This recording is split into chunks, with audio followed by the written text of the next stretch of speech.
پاکستان میں حکومت سازی کا عمل جاری ہے، ایسے میں اربوں ڈالر کے مالی خسارے اور قرضوں میں جکڑی معیشت کی بحالی کو حکومت کے لیے اہم ترین چیلنج قرار دیا جا رہا ہے۔ بین الاقوامی ریٹنگ ایجنسی موڈیز انویسٹر اور بلوم برگ نے اپنی تازہ رپورٹوں کے مطابق بڑھتے ہوئے مالی خسارے اور زر مبادلہ کے گرتے ہوئے ذخائر کو سہارا دینا نئی حکومت کے لیے بڑا چیلنج ہوگا۔ بلا شبہ معاشی مسائل نئی حکومت کے منتظر ہیں۔ 37 ارب ڈالر کی درآمدات، ترسیلات زر میں کمی، توازن ادائیگی کی بگڑتی صورتحال اور زر مبادلہ کے کم ہوتے ذخائر یقیناً نئی حکومت کے لیے کڑا امتحان ثابت ہوگا۔ اس وقت پاکستان پر بیرونی قرضے 95 ارب ڈالر سے زائد ہو چکے ہیں، جس میں ورلڈ بینک، IMF سمیت چین سے لیے گئے قرضے شامل ہیں، جبکہ پاکستان کو طویل مدتی قرضوں کی واپسی کے لیے فوری طور پر لگ بھگ 15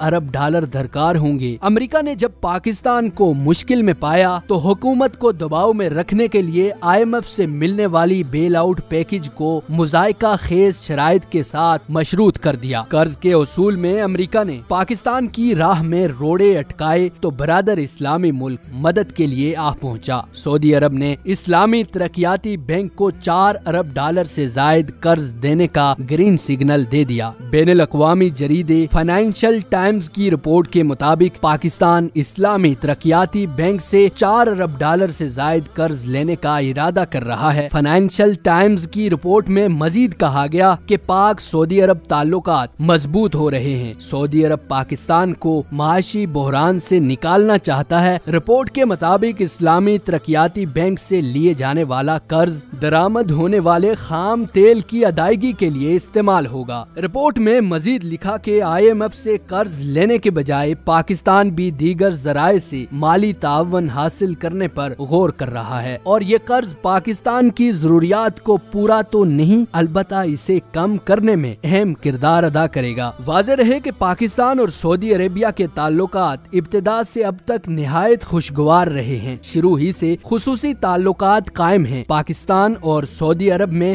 دوستی کا پہلا معاہدہ شاہ ابن سعود کے زمانے میں 1951 میں ہوا تھا۔ شاہ فیصل کے دور میں ان تعلقات کو بہت فروغ ملا۔ سعودی عرب ان چند ممالک میں سے ہے جنہوں نے سرکاری سطح پر مسئلہ کشمیر میں پاکستان کے موقف کی کھل کر تائید کی۔ ستمبر 1965 کی پاک بھارت جنگ میں سعودی عرب نے پاکستان کی بڑے پیمانے پر مدد کی۔ اپریل 1966 میں شاہ فیصل نے پہلی مرتبہ پاکستان کا دورہ کیا اور اس موقع پر اسلام آباد کی مرکزی جامع مسجد کے سارے اخراجات خود اٹھانے کا اعلان کیا۔ یہ مسجد آج شاہ فیصل کے نام سے دنیا بھر میں جانی جاتی ہے۔ 1967 میں سعودی عرب اور پاکستان کے درمیان فوجی تعاون کا معاہدہ ہوا، جس کے تحت سعودی عرب کی بری، بحری اور فضائی افواج کی تربیت کا کام پاکستان کو سونپ دیا گیا۔ اپریل 1968 میں سعودی عرب نے تمام برطانوی ہوا بازوں اور فنی ماہرین کو رخصت کر دیا اور ان کی جگہ پاکستانی ماہرین کی خدمات حاصل کی گئی۔ شاہ فیصل کے دور حکومت میں سعودی عرب نے 1973 کے سیلاب میں مالی امداد فراہم کی اور دسمبر 1975 میں سوات کے زلزلے زدگان کی تعمیر و ترقی کے لیے 1 کروڑ ڈالر کا عطیہ دیا۔ 1971 میں مشرقی پاکستان کی پاکستان سے علیحدگی پر شاہ فیصل کو بہت رنج ہوا۔ انہوں نے پاکستان کی جانب سے تسلیم کرنے کے بعد بھی بنگلہ دیش کو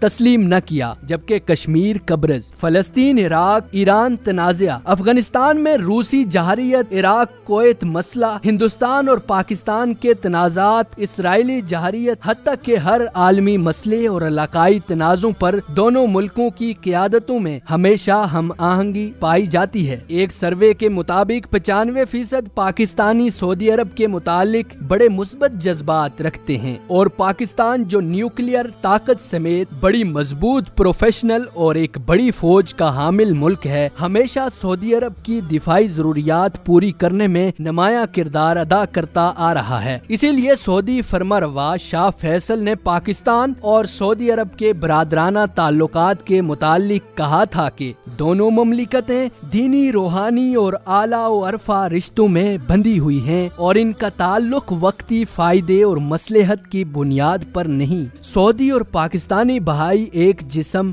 واحد ہیں اور تمام مسلمان جسم کے مختلف اعضاء کی طرح ہیں۔ اگر ایک عضو کو تکلیف ہو تو اس کا احساس پورا جسم کرتا ہے۔